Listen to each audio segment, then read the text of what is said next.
Hello दोस्तों, क्या हो अगर एशिया के दो पावरफुल देशों में दोस्ती हो जाए। आज पूरी दुनिया में अमेरिका या कहें तो पश्चिमी देशों का बोलबाला ज्यादा है। इसका मुख्य कारण है एशिया के देशों में एकता की कमी होना। लेकिन यदि एशिया के दो ऐसे देश जो कि दुनिया के सबसे बड़े मार्केट हैं एक हो जाएं, तो क्या दुनिया का शक्ति केंद्र शिफ्ट हो जाएगा? ऐसा होने से क्या पश्चिमी देशों को रात में कभी नींद आ पाएगी? शायद नहीं। दोस्तों, हम बात कर रहे हैं हाल ही में चर्चित हुए भारत और चीन की दोस्ती के बारे में, जिसमें रशिया ने आगे बढ़कर एक मीडियम होने का प्रस्ताव रखा है और चीन के विदेश मंत्री ने भी भारत के सामने दोस्ती का हाथ बढ़ाया है। जी हाँ, चीन जो दुनिया को एशिया का सर्वश्रेष्ठ देश मानता था, अब भारत के समक्ष दोस्ती का प्रस्ताव लेकर आया है। पर ऐसा क्यों और कब हुआ? क्या है ये पूरा मामला?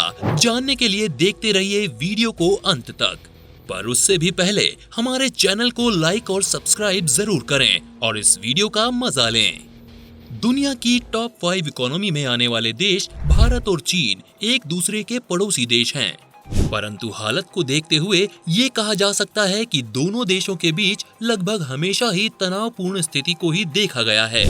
तो क्या ये कभी संभव होगा कि दुनिया के दो ऐसे देश जो कि दुनिया के सबसे बड़े मार्केट हैं, ये दोस्त बन जाएं? सोचकर ही रोंगटे खड़े हो जाते हैं। यदि ये दो देश मिल गए तो एशिया वर्ल्ड पावर बन जाएगा। अगर ये दो देश केवल मिलिट्री ट्रेनिंग भी साथ में मिलकर करने का फैसला करें तो अमेरिका और यूरोप पसीना पसीना हो जाएंगे, क्योंकि देखा जाए तो ये देश ऐसे भी बहुत ताकतवर देशों में आते हैं। ऊपर से अगर भारत और चीन में दोस्ती हो गई और ये एक दूसरे के साथ इकोनॉमिक रिलेशन बनाने लगे तो फिर बाकी देशों का तो मार्केट ही हिल जाएगा। जैसा कि हम जानते हैं कि भारत और चीन दुनिया भर के देशों में एरिया भी अच्छा खासा कवर करते हैं। तो अगर ये दोस्त बन गए तो विश्व में एक ही पावर सेंटर रह जाएगा जो कि एशिया में होगा। सारे मुल्कों में मानो हड़बड़ी मच जाएगी। जैसा कि हम जानते हैं चीन और भारत मैन्युफैक्चरिंग में बहुत आगे हैं और मार्केट भी सबसे ज्यादा इन्हीं देशों के पास है। तो जरा सोचिए, इनकी दोस्ती इन दोनों ही देशों को कितना माला माल कर सकती है। क्योंकि ये देश आसपास हैं तो इंपोर्ट का पैसा भी कम लगेगा और चीजें सस्ते दामों पर भी मिल जाएंगी। टैक्स कम हो जाएंगे और बिक्री भी बहुत ज्यादा मात्रा में बढ़ जाएगी और दोनों देशों के हाथों में होगा खूब सारा पैसा। दोस्तों, अभी 2 हफ्ते पहले गुरुवार को जब से चीन के विदेश मंत्री किन गांग ने भारत और चीन के बीच रिश्तों के सुधार की आस को जगाया है, तब से मानो पश्चिमी देशों को नींद का साया छोड़कर भाग गया हो। और ऐसा हो भी क्यों ना, आखिरकार ये मिलन न केवल एशिया के 2 सबसे बड़े देशों के बीच होगा, बल्कि ये विश्व के 2 सबसे बड़े देशों के बीच एक नई मित्रता होगी, और वो भी ऐसी कि बड़े बड़े पश्चिमी देश हक्के बक्के रह जाएंगे। दोस्तों, इस पूरी दोस्ती की बात की शुरुआत हुई भारत में हुए G20 समिट में, जहां विश्व भर से देशों का आना हुआ। ये G20 समिट की मुलाकात न्यू दिल्ली में थी। यहाँ चीन और भारत ने अपने बिगड़ते रिश्तों को सुधारने का एक नया मौका दिया और हो रहे टेरिटोरियल टेंशंस को थोड़ा कम करने का वादा भी किया। मजेदार बात यह है कि चीन के विदेश मंत्री किन गांग ने स्वयं उठकर भारत के सामने मित्रता का प्रस्ताव रखा। इन सभी बातों का समाचार ट्वीट करके भारत के विदेश मंत्री डॉक्टर एस जयशंकर ने दिया और कहा कि चीन से विपक्षी संबंधों के बारे में और बॉर्डर पर भी पीस और ट्रैंक्विलिटी के बारे में बातचीत हुई है। इसके साथ ही भारत और चीन के बीच G20 समिट का एजेंडा भी डिस्कस हुआ है। मिनिस्ट्री ऑफ फॉरेन अफेयर्स की माने तो चीन भारत के साथ अपने बिगड़ते हुए रिश्तों को संभालकर एक नई दोस्ती की शुरुआत करना चाहता है। साथ ही भारत और चीन के बॉर्डर्स के बीच हो रहे टेरिटोरियल टेंशंस को खत्म करना चाहता है।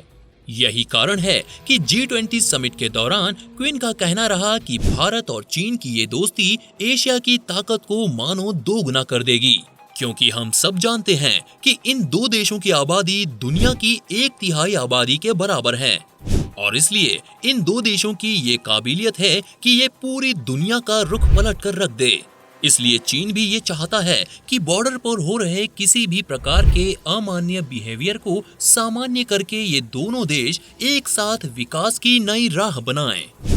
दूसरे विकसित देशों की तरह यदि चीन और भारत भी एक साथ मैदान में आ जाएं, तो ये अपने रॉ टैलेंट और बेटर वर्किंग स्किल्स और चीप लेबर के कारण तुरंत ही मैन्युफैक्चरिंग में सबसे आगे बढ़ जाएंगे। केवल यही नहीं, इनके साथ में बनाए जाने वाले वेस्टर्न पॉलिसीज और जलवायु परिवर्तन हेतु नए नियम दुनिया भर में काफी बदलाव ला सकते हैं।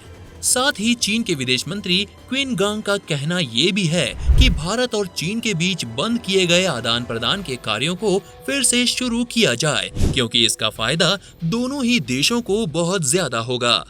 इन सभी बातों से भारतीय विदेश मंत्री एस जयशंकर भी सहमत लगे और उन्होंने भी ये कहा कि ये दोनों देश पुरातन काल से अपनी सभ्यताओं के कारण प्रसिद्ध रहे हैं और आज भी इनकी सभ्यता जानी और मानी जाती है।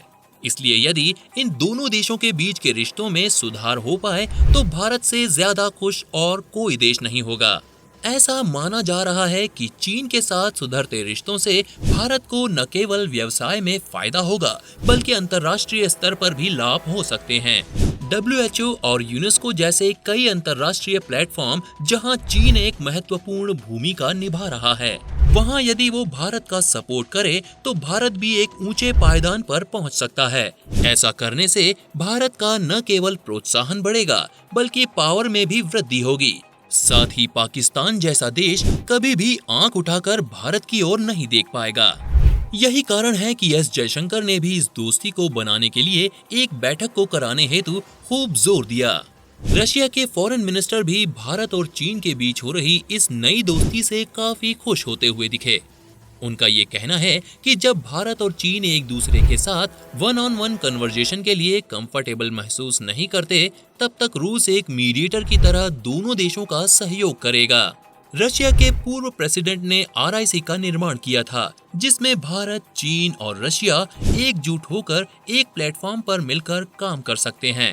और आज जब रशिया यूक्रेन के साथ लड़ाई को लेकर विश्व भर में निंदनीय है, तब उसके क्रेडिटेबल पार्टनर्स केवल भारत और चीन ही हैं। और इन दोनों की दोस्ती रशिया को भी बहुत लाभ दे सकती है।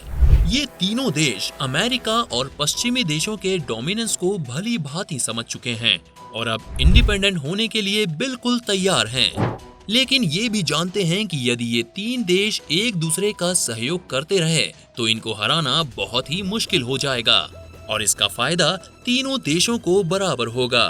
खैर, बात कुछ भी हो, चीन का ये नया बर्ताव भारत के लिए फायदेमंद साबित हो रहा है और आशा है कि एक दिन भारत और चीन भी दोस्ती की एक नई मिसाल पेश करेंगे।